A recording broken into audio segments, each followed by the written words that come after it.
Good to all. The lesson that I'll be doing for you all today is Memories of Childhood, co-authored by Jitaks and Bama.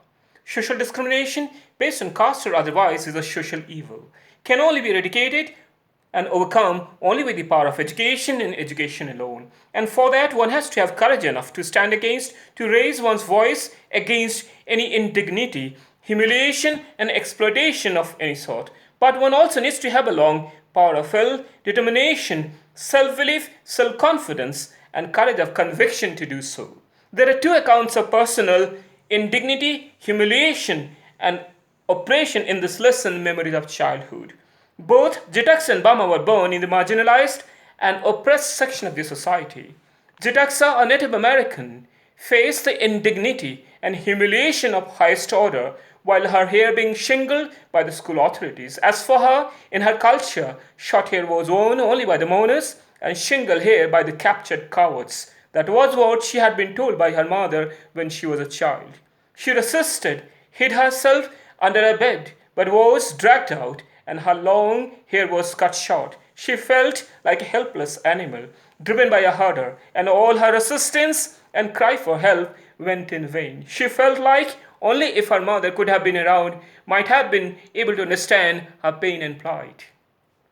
Bama, being born in the marginalized community in southern part of India, experienced untouchability when she was 9 years old. While returning from school one afternoon, when she was studying the third standard, she saw an elder of her community carrying a packet of rice, holding it by the string, and trying not to touch it. And the landlord, a man from the upper caste, kept eating the edibles just like that. And when she had gone home and shared the incident with Anand, her elder brother, he told her it was not being funny. But they, being born in the lower caste, if would be touched by the upper caste, like the landlord, according to their practiced belief, could have defiled them all. And the only way out from all that indignity, humiliation, and ill treatment could have been possible only with the power of education and education alone. She took her brother's words to her heart and learned all that she possibly could learn with all her breath and being, stood first in her class, and all those who earlier used to ignore and ill-treat her became all her friends.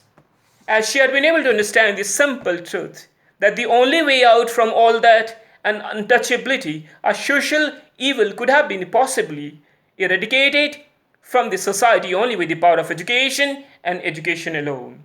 Please work around with the dictionary for the following words for their etymology, usage and definition. Belfry, clatter, bedlam, clinging, moccasin, immodesty, indignity, gnaw, spur, lemur, herring, smart, muzzled, infuriated, defiled, eradicated, marginalized, and oppressed. Thank you.